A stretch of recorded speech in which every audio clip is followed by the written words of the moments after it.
तो hello friend, हमारे channel पर आपका एक बार फिर से स्वागत है। फ्रेंड, आप सभी लोग कैसे हैं? आई होप आप सभी लोग मस्त होंगे, स्वस्थ होंगे, प्राइम व्यस्त होंगे। इस वीडियो पर हम लोग झारखंड पॉलिटेक्निक का टॉप 25 क्वेश्चन करने वाले हैं, जो कि आप लोग के लिए बहुत ही ज़्यादा इंपॉर्टेंट होने वाला है, क्योंकि आप लोग 7 अप्रैल को एग्जाम भी देने वाले हैं। तो ये क्वेश्चन को आप लोग को देख कर ही जाना है। बहुत सारे इंपॉर्टेंट जो है आप लोग इसमें कॉन्सेप्ट भी सीखने को मिलेगा, साथ ही साथ इंपॉर्टेंट क्वेश्चन भी लेकर आए हैं। तो चलिए ज़्यादा देर नहीं करते, इस वीडियो को शुरुआत करते हैं। चैनल के लिए नया है तो चैनल को कर दीजिए सब्सक्राइब एंड बेल आइकन को प्रेस कर दीजिए। और वीडियो यदि अच्छा लगता है तो आप लाइक कर सकते हैं, लाइक कीजिए ताकि मुझे मोटिवेशन मिल सके और इसी तरह का आप लोग के लिए वीडियो बनाते रहे। तो चलिए आज का वीडियो को शुरू करते हैं, जिसमें देख सकते हैं फिजिक्स का हमारा पहला क्वेश्चन है। क्वेश्चन में कहा जा रहा था object distance U, image distance B and focal length F for a spherical mirror are related as. तो देखिए यहाँ पर ये हमारा जो गोली दर्पण का बारे में बात किया जा रहा है, तो गोली दर्पण में यू भी और एफ के बीच में क्या संबंध होता है ये पूछा जा रहा है। तो आप लोग पढ़े होंगे मिरर फॉर्मूला में 1/v plus 1/u equal to 1/f, ये पढ़े होंगे। तो ये किस ऑप्शन में दिख रहा है? ये हमारा ऑप्शन 2 में दिख रहा है, तो ऑप्शन 2 बिल्कुल सही जवाब होगा। एंड लेंस फार्मूला होता है, तो लेंस फार्मूला में आपका जस्ट यहाँ पर प्लस की जगह नेगेटिव हो जाता है, प्लस की जगह minus 1/v minus 1/u equal to 1/f। ये हमारा लेंस के केस में होगा, ये दर्पण के केस में। ये दोनों फार्मूला आपको याद होना चाहिए। बहुत सारे न्यूमेरिकल जो है इसी से रिलेटेड आपको पूछा जाता है। मैंने ऑलरेडी बहुत सारे न्यूमेरिकल भी करवाया है, तो आप लोग यदि नहीं देखे तो प्लेलिस्ट में देखिए। आप लोग अभी भी समय है, जो भी आपको दिक्कत आ रहा है जिस भी सब्जेक्ट में, आप उस सब्जेक्ट को देखिए। प्लेलिस्ट में मैंने सारा कुछ आप लोग को बना दिया है, तो वो आप देख सकते हैं और अपना जो कॉन्फिडेंस बिल्डअप कर सकते हैं। तो इसका आंसर हमारा ऑप्शन 2 बिल्कुल सही जवाब होगा। चलिए अगला क्वेश्चन की ओर चलते हैं। क्वेश्चन नंबर 2, इसमें कहा जा रहा था image formed by a concave mirror is object to be virtual erect and larger than the object, where should be the position of the object. मतलब किसी बीम का अवतल दर्पण पर बना प्रतिबिंब आभासी, सीधा तथा वस्तु से बड़ा दिखाई पड़ता है। वस्तु की स्थिति कहाँ होनी चाहिए? देखिए, जो अवतल दर्पण होता है यानी हमारा कनकेव जो मिरर होता है, कुछ इस तरह से होता है। और कनकेव मिरर में जो है ना, सभी केस में वस्तु क्या है, उसका जो प्रतिबिंब बनता है वो हमारा वास्तविक और उल्टा बनता है। वास्तविक उल्टा बनता है, ठीक है। सभी केस में, हमेशा सभी केस में वास्तविक और उल्टा बनता है in the case of concave mirror. मतलब अवतल दर्पण के केस में जो है, सभी केस में 6 केस टोटल भरे होंगे, तो 6 में से 5 केस में आपका जो है वास्तविक और उल्टा बनता है। लेकिन एक केस है, एक केस में जो है आभासी और सीधा भी बनता है और वस्तु से बड़ा दिखाई देता है। तो वो केस कहाँ पर रखते हैं वस्तु को? जब हम लोग वस्तु को, ऑब्जेक्ट को जो है पी और एफ के बीच में रखते हैं। यहाँ पर वस्तु को यदि रखते हैं तो इसका प्रतिबिंब कहाँ पर बनता है? यहाँ पीछे बनता है, दर्पण के पीछे बनता है और वस्तु के साइज से बड़ा बनता है और आभासी बनता है। आभासी मतलब क्या हुआ? आभासी जब भी बनता है तो हमेशा सीधा बनता है। आभासी प्रतिबिंब हमेशा सीधा होता है। इसको आप कान खोल के सुन लीजिए, याद रख लीजिए। जो आभासी प्रतिबिंब होता है वो हमेशा सीधा होता है, जो वास्तविक प्रतिबिंब होता है वो हमेशा उल्टा होता है, ठीक है। तो ये किस केस में बनता है? पी और एफ के बीच में जब वस्तु को रखते हैं, मतलब पोल और फोकस के बीच में। तो देखिए ऑप्शन देखिए, between the principal focus and centre of curvature ये नहीं होगा, at the centre of curvature ये भी नहीं होगा, beyond the centre of curvature ये भी नहीं होगा, between the pole of the mirror and its principal focus ये सही कहा जा रहा है, दर्पण के ध्रुव तथा मुख्य फोकस के बीच। चलिए, आई होप आपको समझ में आ गया। बहुत अच्छा क्वेश्चन है और ये आपको पता होगा किस तरह से आप बना भी सकते हैं इसको, कि रे डायग्राम के द्वारा आप बना भी सकते हैं। ये पैरेलल जा रहा है तो ये फोकस होकर गुजरेगा, मतलब यहाँ पर एक रेखा चल गया और एक पी से गुजार दीजिए तो कुछ इस तरह से पी किस सही चल जाएगा और यहाँ पर एक चल गया, ठीक है। तो जहाँ पर प्रतिच्छेद करता है वहीं पर हमारा जो है वस्तु का प्रतिबिंब बनता है। चलिए आगे बढ़ते हैं हम लोग। और ये एक्चुअल में नहीं कट करता है, एक्चुअल में मीट नहीं करता है। ये हमारा डॉटेड लाइन से, यहाँ एक्चुअल में इसको डॉटेड लाइन से दिखाना चाहिए, ठीक है। तो उतना मैं नहीं दिखा रहा हूँ। आप लोग साइन कन्वेंशन और जो भी आपका मिरर कैसे बनाते हैं, इमेज कैसे बनाते हैं, वो आपको पता होना चाहिए, ठीक है।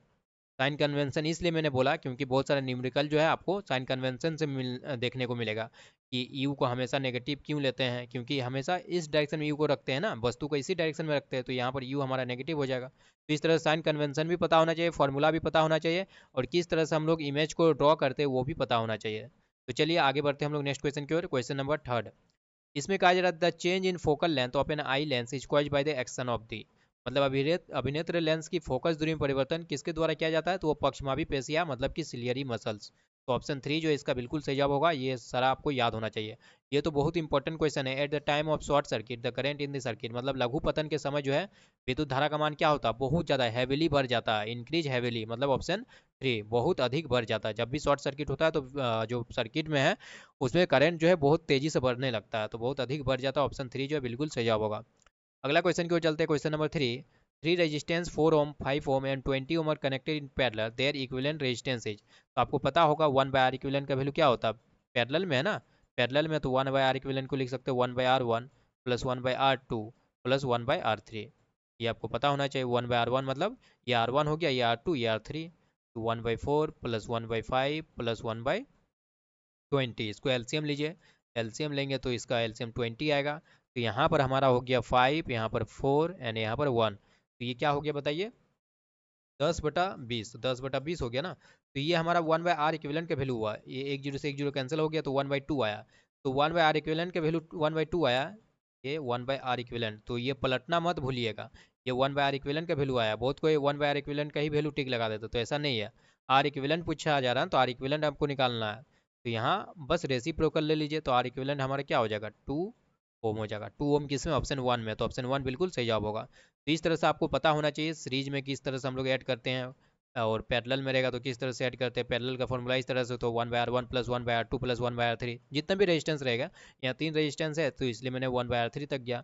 और सीरीज में आर इक्विवेलेंट निकालने का फॉर्मूला होता है 1/r1 plus 1/r2 plus dot dot dot 1/, series की बात किया जा रहा है तो R1 प्लस सिंपली इसमें 1/, नहीं, यहाँ 1/r equivalent equal to 1/r1 plus 1/r2, ये पैरेलल केस में। ये हमारा सीरीज के केस में मैं यहाँ लिख देता हूँ। सीरीज के केस में हमारा जो होता है आर इक्विवेलेंट का वैल्यू जो होता है R1 plus R2 plus R3 dot dot dot Rn, जितने भी रेजिस्टेंस रहेगा आपको लगा हुआ। और एक आपको शॉर्टकट भी बता देता हूँ, जब 2 रेजिस्टेंस रहेगा, मान लीजिए 2 रेजिस्टेंस आपका जो है पैरेलल में कनेक्टेड रहेगा, तो इसका शॉर्टकट आपको इस तरह से याद रख सकते हैं। ये पैरेलल में है, ये मान लीजिए R1 है ऊपर वाला और नीचे वाला R2 है। तो यहाँ पर आर इक्विवेलेंट का जो फॉर्मूला होता है सिंपली आप याद रख लीजिएगा, R1 into R2 divided by R1 plus R2, ये सिंपली आप लोग आराम, 2 रेजिस्टेंस रहेगा तभी इस फॉर्मूला का यूज करना है। आप कैसे ये फॉर्मूला आया, बस वैसे ही आया, 1/r इक्विवेलेंट कीजिएगा ना, 1/r equivalent equal to 1/r1 plus 1/r2 कीजिएगा। इसको सॉल्व कीजिएगा तो आपको कुछ इसी तरह का आपको दिख जाएगा, R1 plus R2 divided by R1, sorry R1 R2 divided by R1 plus R2, इसको सॉल्व कीजिए आपको दिख जाएगा, ठीक है। और मैं एक चीज़ आप लोगों को इक्विवेलेंट रेजिस्टेंस का बात किया ही जा रहा, तो और कुछ कॉन्सेप्ट मैं सिखा देता हूँ ताकि उससे रिलेटेड आपको क्वेश्चन आएगा तो आप आराम से बना सकते हैं। जैसे मान लीजिए यहाँ पर दोनों का रेजिस्टेंस सेम रहता, जैसे यहाँ दोनों का रेजिस्टेंस सेम रहता तो आर इक्विवेलेंट क्या हो जाता, आर इक्विवेलेंट को आप डायरेक्ट लिख सकते थे R/2। यहाँ और एक रेजिस्टेंस रहता तो अब कितना हो जाता R/3, और एक रेजिस्टेंस रहता तो R/4। इसी तरह मान लीजिए n रेजिस्टेंस दिया हुआ है पैरेलल में जो कनेक्टेड है और सभी का मान बराबर है, तो आर इक्विवेलेंट इस पर क्या हो जाएगा, इस पर हो जाएगा R/n। तो इस तरह से आपको याद रखना है, बहुत ही इंपॉर्टेंट चीज़ बता दिया। यदि 2 रेजिस्टेंस पैरेलल में रहेगा तो R/2 लगा सकते हैं, दोनों का वैल्यू सेम होना चाहिए। यदि 3 रेजिस्टेंस पैरेलल में है तो R/3, यदि n रेजिस्टेंस पैरेलल में है तो R/n। उसी तरह सीरीज में यदि आपका 2 रेजिस्टेंस सीरीज में है, ये R हो गया, ये R हो गया, तो आर इक्विवेलेंट क्या लिख सकते हैं, आर इक्विवेलेंट 2R लिख सकते हैं। यदि 3 सीरीज में है तो आप 3R लिख सकते हैं। यदि इसी तरह n रेजिस्टेंस जो है वो सीरीज में है, तो अब इसकी जगह लिख सकते हैं NR। तो ये 2 फॉर्मूला जो आप लोग के लिए बहुत ही ज़्यादा यूजफुल होने वाला है। आर इक्विवेलेंट का वैल्यू जो है NR हो जाएगा जब हमारा सभी रेजिस्टेंस इक्वल होगा एंड सभी जो है सीरीज में कनेक्टेड रहेंगे, और पैरेलल में सभी कनेक्टेड रहेगा तो R/n हो जाएगा। और 2 रेजिस्टेंस का फॉर्मूला बताया R1 R2 divided by R1 plus R2। बाकी आपका जो एक्चुअल कॉन्सेप्ट होता है ये इस तरह से होता है कि 1/r equivalent equal to 1/r1 plus 1/r2 plus dot dot dot, इस तरह से हमारा जो है आपका जो है कंबाइंड रेजिस्टेंस निकालने का फॉर्मूला है जब हम लोग पैरेलल में कनेक्ट रहता है, और सीरीज वाला R equivalent equal to R1 plus R2 plus dot dot dot Rn, इस तरह से आप याद रख सकते हैं। चलिए आगे बढ़ते हैं। बहुत सारा कॉन्सेप्ट उस क्वेश्चन के माध्यम से मैंने बता दिया। The electrical appliance in the houses are connected with each other in, ये तो बहुत इजी क्वेश्चन है। घरों में विद्युत उपकरण एक दूसरे से जुड़े होते हैं तो वो समांतर क्रम में, मतलब पैरेलल में। ऐसा क्यों होता है, पैरेलल में जोड़ने से क्या होता है कि आपका मान लीजिए कोई एक चीज़ खराब हो जाता है तो दूसरा चीज़ बचा रह जाएगा। यदि सीरीज में जोड़ देंगे ना तो कोई एक चीज़ खराब हुआ तो पता चला सभी चीज़ खराब हो गया, ठीक है। चलिए आगे बढ़ते हैं।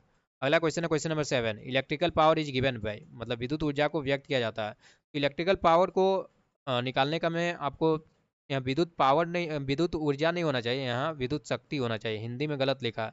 ये ऊर्जा की जगह यहाँ पर शक्ति होना चाहिए, ठीक है। तो इसका मैं आपको याद रखने का आपका टेक्निक बता देता हूँ, ट्रिक बता देता हूँ। P इक्वल टू वी आई आपको याद रखना है, और ओम्स लॉ से आपको V equal to I R याद रखना है। बताइए इस V के जगह, यहाँ पर जो V दिख रहा है इसके जगह मैं आई आर पुट कर सकता हूँ, तो P का और एक फॉर्मूला बन जाएगा पावर का।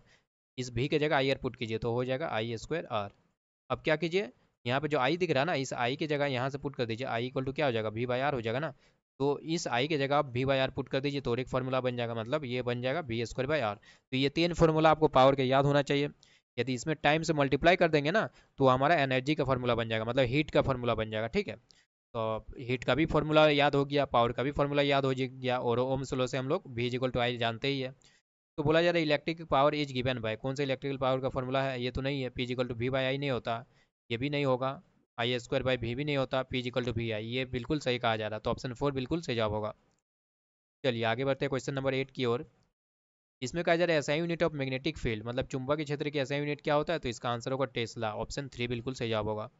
आगे बढ़ते हैं क्वेश्चन नंबर 9 की ओर। The direction of induced current in a circuit is given by, किसी परिपथ में प्रेरित धारा की दिशा दी जाती है, तो ये फ्लेमिंग का दायां हाथ नियम द्वारा, मतलब फ्लेमिंग्स राइट हैंड रूल, तो ऑप्शन 2 बिल्कुल सही जवाब होगा। अगला क्वेश्चन की ओर चलते हैं, क्वेश्चन नंबर 10। इसमें कहा जा रहा है no current flows between two charge bodies when connected if they have same, मतलब जब दो आवेशित पिंड जुड़े होते हैं तब धारा प्रवाहित नहीं होती, यदि उनका समान होता है, क्या समान होने पर, क्या इक्वल होने पर, क्या सेम होने पर जो है धारा प्रवाहित नहीं होती है। एक्चुअल में इलेक्ट्रिक करंट का आपको पता होना चाहिए, इलेक्ट्रिक करंट जो है कब फ्लो होता है, कहाँ फ्लो होता है, ये आपको पता होना चाहिए। जब पोटेंशियल डिफरेंस होता है ना, मतलब विभवांतर जब भी होता है तभी इलेक्ट्रिक करंट फ्लो होता है। जैसे मान लीजिए आपका एक रेजिस्टेंस यहाँ लगा हुआ, और यहाँ का पोटेंशियल मान लीजिए V1 है, और यहाँ का पोटेंशियल अलग होगा V2 है। यदि यहाँ का पोटेंशियल ज़्यादा होगा, मतलब V1 ग्रेटर देन V2 होगा, तभी यहाँ पर करंट जो है फ्लो होगा। मतलब कि ये है कि करंट तभी फ्लो होगा जब यहाँ पोटेंशियल डिफरेंस होगा, मतलब विभवांतर होगा। यदि सेम पोटेंशियल हो जाएगा, मान लीजिए यहाँ पर रेजिस्टेंस लगा हुआ है, इस पॉइंट का मान लीजिए पोटेंशियल भी है, और इस पॉइंट का भी पोटेंशियल भी है, तो यहाँ कोई करंट फ्लो होगा, यहाँ I=0 होगा, कोई करंट फ्लो नहीं होगा। क्यों नहीं होगा? क्योंकि देखिए इस पॉइंट का भी पोटेंशियल भी है और इस पॉइंट का भी पोटेंशियल भी है, तो पोटेंशियल डिफरेंस क्या हुआ, पोटेंशियल डिफरेंस तो जीरो हो गया ना। पोटेंशियल डिफरेंस सेम है, पोटेंशियल डिफरेंस सेम होने के कारण ये जो है आई यहाँ पर जीरो हो जाएगा, मतलब कोई करंट फ्लो नहीं करेगा। तो पोटेंशियल डिफरेंस जब तक नहीं रहेगा, विभवांतर जब तक नहीं रहेगा दो पॉइंट के बीच में, तब तक वहां पर करंट फ्लो नहीं करेगा। वही बोला जा रहा था, क्या सेम हो रहेगा तो करंट फ्लो नहीं करेगा, जाहिर से बात है पोटेंशियल उसका सेम होगा।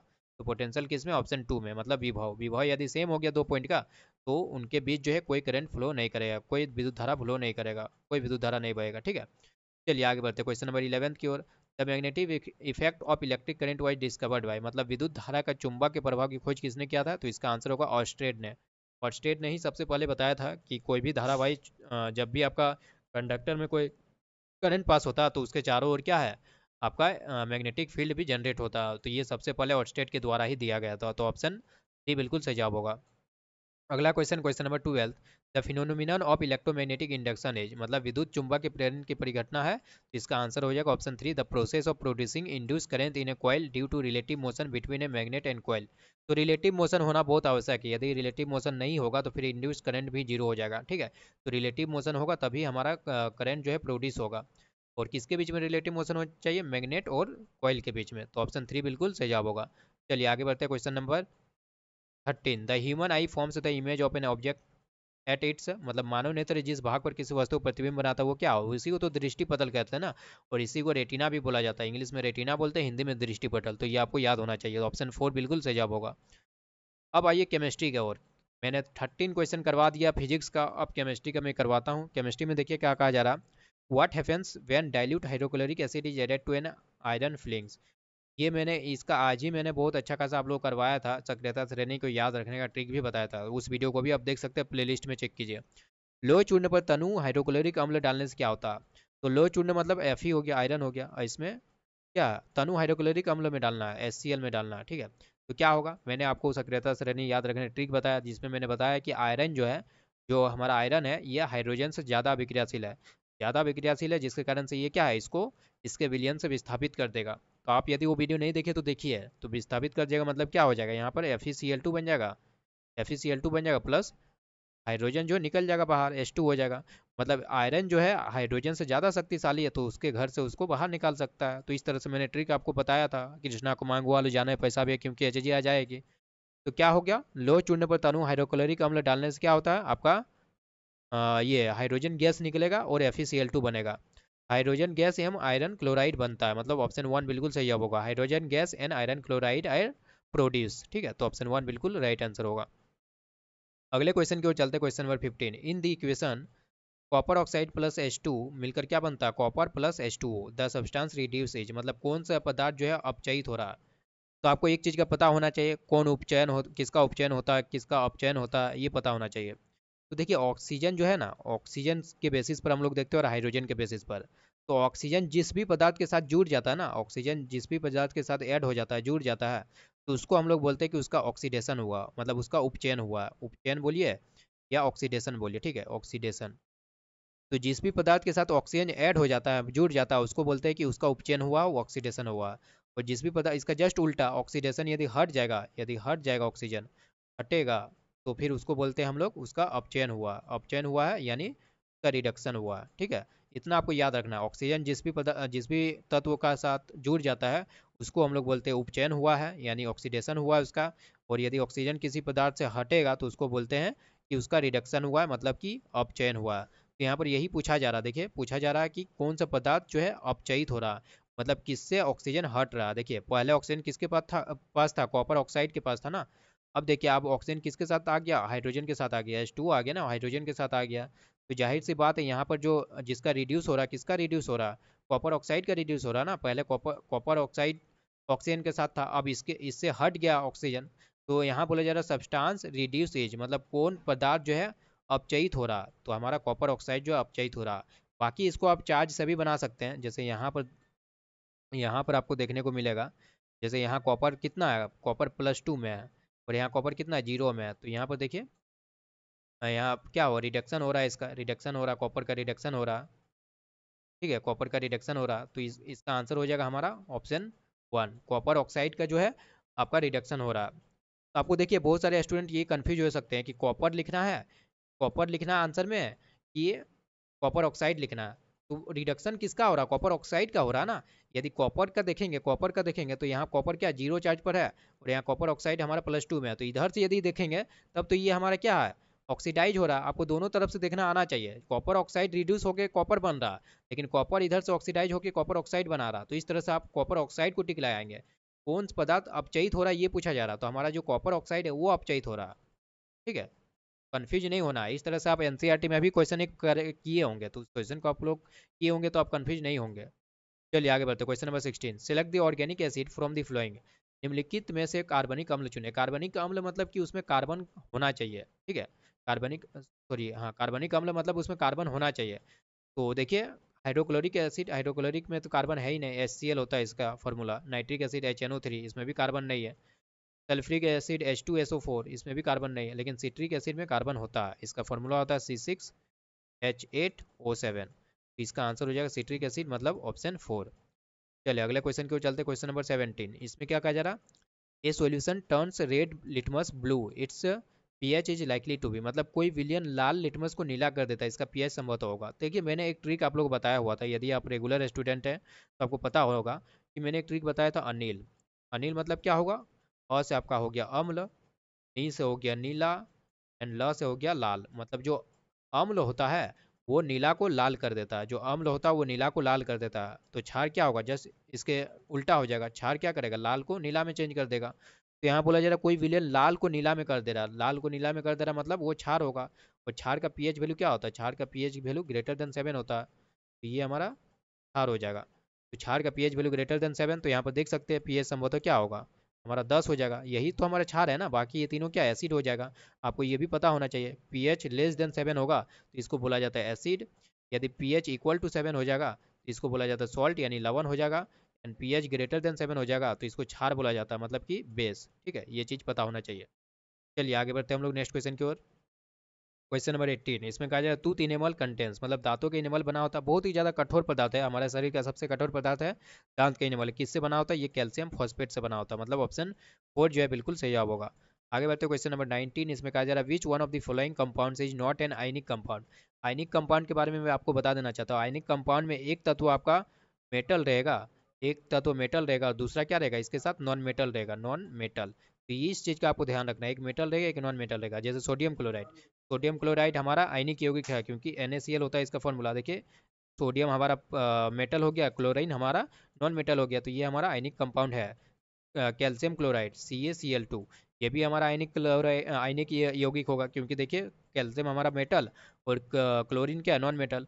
Carbon tetrachloride CCl4 and magnesium chloride MgCl2, देखिए ये भी हमारा मैग्नीशियम क्लोराइड भी आयनिक यौगिक होगा, क्योंकि मैग्नीशियम हमारा मेटल है और क्लोरीन हमारा नॉन मेटल है। लेकिन CCl4 क्या आपका ये आयनिक कंपाउंड होगा, नहीं होगा। क्यों नहीं होगा, क्योंकि कार्बन जो है वो नॉन मेटल है, क्लोरीन जो है वो नॉन मेटल है, दोनों नॉन मेटल है, इसलिए ये हमारा क्या है, ये आयनिक यौगिक नहीं होगा। मैंने आपको ट्रिक याद रखने का सिखा दिया, आयनिक यौगिक तब बनेगा जब एक मेटल रहेगा एक नॉन मेटल रहेगा। ठीक है, चलिए आगे बढ़ते हैं।